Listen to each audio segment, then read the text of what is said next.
பேய், பிசாசு, பில்லி, சூன்யம், ஏவல் இதெல்லாம் ஒரு இடத்துல தான் எப்படி இருக்கும்?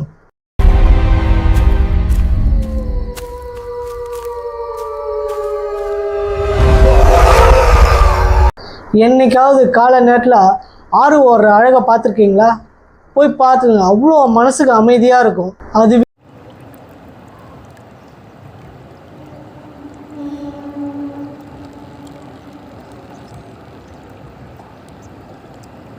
இரவு நேரத்தில் பார்த்தீங்கன்னா சுற்றி யாருமே இல்லை, சுற்றி எந்த வெளிச்சமும் இல்லை. அந்த தண்ணி ஓடுற சத்தம், காட்டோட சத்தம், அது கூடவே சேர்ந்து சுற்றி அந்த காட்டில் இருக்கக்கூடிய விலங்குகளோட சத்தமும் சேர்ந்து, கொஞ்சமாக அது கூட மழை பெய்கிற சத்தமும் சேர்ந்து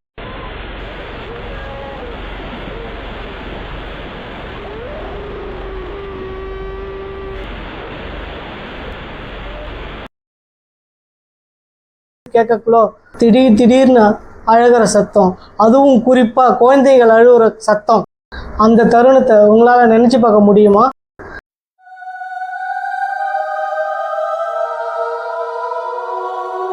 அந்த ஒரு தருணம் அமெரிக்காவில் ஃபிலிப் என்ற ஒரு இடத்துல நடந்துச்சு. எல்லார் வீட்லேயும் காண திறந்தால் தண்ணி வரும். அந்த தண்ணியில் கெட்ட ஆத்மா இருந்ததா எல்லாரும் நம்பினாங்க.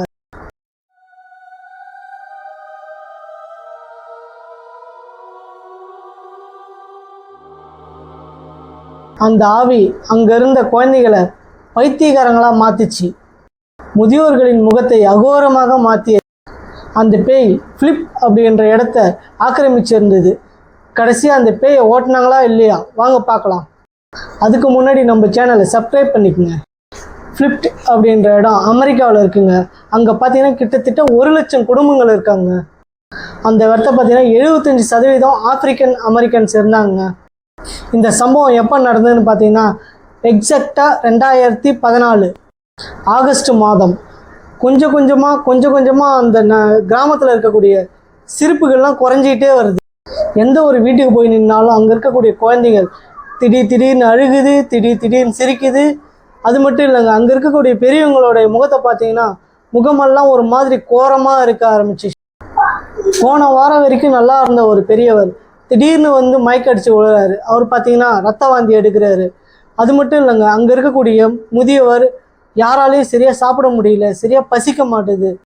இது எல்லாத்துக்கும் என்ன காரணம்? ஏன் நடக்குது? அங்கே இருக்கக்கூடிய மக்களுக்கு எதுவுமே புரியல. கொஞ்சமாக அங்கே இருக்கக்கூடிய குழந்தைகள் ஞாபகம் இல்லாமல் போகிறாங்க. அங்கே இருக்கக்கூடிய குழந்தைங்க, பெரும்பாலான குழந்தைகள் ஹைப்பர் ஆக்டிவிட்டியாக மாறுறாங்க. அதாவது ஹைப்பர் ஆக்டிவிட்டினா பேய் பிடிச்சி ஆடுவாங்கள்ல, அந்த மாரி அவங்க என்ன பண்ணுறோம் என்ன செய்கிறேன்னு தெரியாமல் தன்னை தானே பேசிக்கிறாங்க, செவத்தை பார்த்து பேசுகிறாங்க, திடீர்னு கத்துறாங்க. என்ன நடக்குதுன்னே புரியலைங்க யாருக்குமே. இங்கே இந்த சம்பவங்கள்லாம் பார்த்தீங்கன்னா குறிப்பாக ஒரு வீடு கிடையாதுங்க. அங்கே இருக்கக்கூடிய 1,00,000 குடும்பத்தில் கிட்டத்தட்ட ஒரு 90% இல்லை, எல்லா வீட்லேயுமே இதேமாரி இருக்கக்கூடிய குழந்தைகள், முதியவர்கள் எல்லாருக்கும் இதேமாரி எஃபெக்ட் ஆகிருக்குங்க. என்ன நடக்குதுங்க ஒன்றுமே புரியல. அங்கே பார்த்தீங்கன்னா யாராவது சூனியம் வச்சுட்டாங்களா, இல்லை பில்லி, சூனியம், ஏவல் ஏதாவது வச்சுட்டாங்களா, ஒன்றுமே தெரியலைங்க. அப்படின்னு சொல்லி பல தகவல்கள் பரவினாலும் அங்கே இருக்கக்கூடிய மக்கள் இந்த கிராமத்துக்கு ஏதோ ஒரு அசம்பாவிதம் நடந்ததுன்னு சொல்லி உணர்ற 1,00,000 வீடுகள் சொல்லியிருந்தோம். அந்த 1,00,000 வீட்டில் தோராயமாக பார்த்தீங்கன்னா 12,000 குழந்தைகள் பாதிக்கப்பட்டிருக்காங்க. 2014 எப்படி இருந்தாங்களோ அதேமாரி தான் 2025 வரைக்கும் அப்படி தான் இருக்காங்கன்னு சொன்னால் உங்களால் நம்ப முடியுமா? சமகாலத்தில் பேய் பிசாசுன்னு சொன்னால் உங்களால் நம்ப முடியுது. அது எப்படி நம்ம கண்டுபிடிக்க போகிறோம்? அப்படி நம்ம கண்டுபிடிக்கணும்னா இந்த இடத்துல நடந்த அமானுஷத்தை 1960 போய் நம்ம பார்க்கணும். 1960 பிரம்மாண்டமாக அந்த இடத்துல பிரம்மாண்டமான காடுகள் மட்டும்தான் இருந்துச்சு. அந்த காடுகள் கொஞ்ச காலத்திலே அழிக்கப்பட்டு ஒரு பெரிய தொழிற்சாலைகள் கட்டப்பட்டாங்க. அந்த தொழிற்சாலை கார் தயாரிக்கும் தொழிற்சாலையாக மாறுது. போக போக கனரக வாகனங்கள் தயாரிக்கக்கூடிய தொழிற்சாலையாக மாறுது. அந்த இதை யார் செய்கிறாங்கன்னு பார்த்தீங்கன்னா அமெரிக்காவுடைய ஜெனரல் மோட்டார்ஸ். இந்த ஜெனரல் மோட்டார்ஸ் இது தவறு தான், இந்த இடத்துக்கு பெரிய டெவில் வந்திருக்குன்னு சொல்கிறாங்க. இது அப்படியே நிறுத்துங்க. 2014 வாங்க. இந்த இடத்துல மக்கள் அமைதியாக வாழ்ந்துட்டு இருக்காங்க. அங்கே பார்த்தீங்கன்னா திடீர்னு ஒரு எமர்ஜென்சி டீம் ஃபார்ம் பண்ணுறாங்க. ஃபினான்ஷியல் இஷ்யூ காரணமாக அந்த 1,00,000 குடும்பத்துக்கு போயிட்டு இருக்கக்கூடிய தண்ணியை டைவர்ட் பண்ணணும்னு நினைக்கிறாங்க.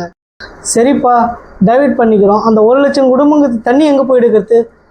அதுக்கு தான் ஃப்ளிப் அப்படின்ற ஒரு ரிவர் பக்கத்துலேயே ஓடிட்டு இருக்கு, அதுலேருந்து எடுத்துக்கலான்ட்டு ஒரு முடிவு எடுக்கிறாங்க. இந்த பிளானை எக்ஸிக்யூட்டிவ் பண்ணுறாங்க.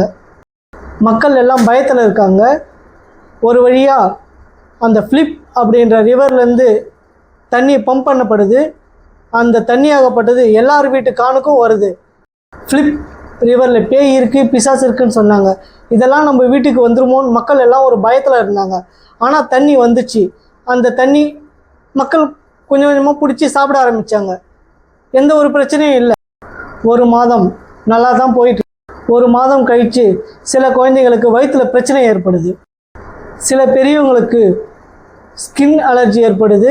அது மட்டும் இல்லைங்க, நிறைய பேருக்கு ஒவ்வாமை ஏற்படுது. இதெல்லாம் பார்த்து கொண்டு இருந்த அங்கே இருக்கக்கூடிய மக்கள், இது பேயால் வந்தது அப்படின்னு சில பேர் சொன்னாலும், சில பேர் இல்லை இது பேயால் வந்தது கிடையாது, வேறு ஏதோ ஒரு பிரச்சனையால் வந்திருக்கு, இன்னும் கொஞ்ச நாள் போகட்டும்னுட்டு போயிட்டுருக்கு. ஒரு 3 மாதங்களில் அந்த பேய் அதனுடைய வேலையை காட்ட ஆரம்பிச்சிடுச்சு. ஒவ்வொரு ஊர்லேயும், ஒவ்வொரு நகரத்துலேயும், ஒவ்வொரு கிராமங்களையும் பேய்களுக்கு பல பேர் இருக்குது. ஆனால் இங்கே இருக்கக்கூடிய பேயோட பேர் என்ன தெரியுமா? லெட். லெட் இத்தனை மக்களையும் பாதிக்குமா?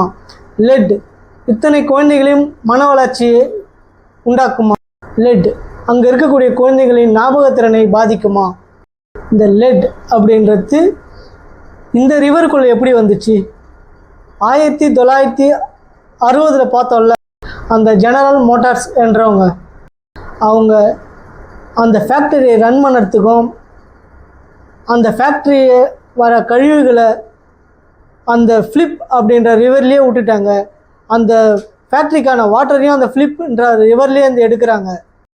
லெட் அடங்கிய அந்த பலவிதமான பொருட்களை வாஷ் பண்ணுறதுக்கு அந்த ரிவர்லேருந்து தண்ணி எடுத்துக்கிறாங்க. அது மட்டும் இல்லைங்க, அங்கே இருக்கக்கூடிய அந்த கழிவுகளை மறுபடியும் அந்த ரிவர்லேயே விடுறாங்க. இது எல்லாமே சேர்ந்து அந்த ஃப்ளிப் அப்படின்ற ரிவரோடைய தண்ணியை பாய்சன் ஆகும். நாம் திரும்ப 2014 வருவோம். அங்கே இருக்கக்கூடிய குழந்தைங்களை மருத்துவமனைக்கு கூட்டின்னு போனால் அங்கே இருக்கக்கூடிய டாக்டர்ஸ்க்கெல்லாம் செக் பண்ணிவிட்டு எதுவும் பிரச்சனை இல்லைன்னு சொல்கிறாங்க. அங்கே இருக்கக்கூடிய ஒரு டாக்டர், டாக்டர் ஹன்னா, அவங்க பார்த்திங்கன்னா குழந்தைகள் டாக்டர். அவங்க பார்த்திங்கன்னா அந்த கேஸை பர்டிகுலராக, இந்தமாரி ஒரு கேஸை, ஒரு குழந்தையோட கேஸை மட்டும் ஃபுல்லாக தனியாக பர்டிகுலராக எடுத்து பார்க்குறாங்க. பார்க்கும்போது அந்த குழந்தையோட உடம்புலேருந்து நிறைய மாற்றங்கள் ஆகுது. எதனால் இது நடக்குதுன்னு ஃபுல்லாக அவங்க செக் பண்ணி பார்க்கும்போது, லெட், அவங்க குடிக்கக்கூடிய வாட்டர் கண்டென்ட்டில் லெட் லெவல் ரொம்ப அதிகமாக இருக்கிறதுனால அந்த குழந்தைங்களுக்கு ஞாபக சக்தி இல்லை, திடீர்னு சிரிக்கிறாங்க, திடீர்னு அழுகுறாங்க, செவத்தை பார்த்து பேசுகிறாங்க, மனநிலை பாதிக்கப்பட்ட மாதிரி இருக்காங்க. இது எல்லாத்துக்கும் என்ன காரணம்னு சொல்லலாம், அந்த வாட்டர் கண்டென்ட்டோட லெட் அதிகமானதுனால, அதாவது லெட் லெவல் ரொம்ப அதிகமாக இருக்கிறது, அது பாய்சனுக்கு ஈக்குவல் அப்படின்னு சொல்கிறதுனால அப்படின்னு சொல்கிற அந்த டாக்டரை எல்லாரும் மனநிலை சரியில்லாத டாக்டருக்கு மனநிலை சரியில்லை அப்படின்னு சொல்லி எல்லாரும் அவங்கள வந்து மனநிலை சரியில்லாத டாக்டராக ஆக்கிடுறாங்க. பட் இந்த நேரத்தில் இன்னொரு ஹீரோ வராரு. அவரோட பேர் பார்த்தீங்கன்னா மார்க் ஹெட்வைட். அவருக்கு வயது பார்த்தீங்கன்னா 50ஆவது. அவர் பார்த்தீங்கன்னா ஒரு லேப் டெக்னீஷியன். இந்த தண்ணீரை எடுத்து செக் பண்ணலாம் அப்படின்ட்டு ஹெட்வைட் அவருக்கு தோணுது. ஏன்னா கொஞ்ச நாளுக்கு முன்னாடி இங்கே ஒரு ஃபேக்ட்ரி இருந்ததும் அதனுடைய கழிவுகள் அந்த நதியில் கலந்ததும் ஹெட்வைட் அவர்களுக்கு நல்லாவே தெரியும். அதனால் அந்த தண்ணி எடுத்து லேப்பில் கொடுத்து செக் பண்ணுறாரு அவர்.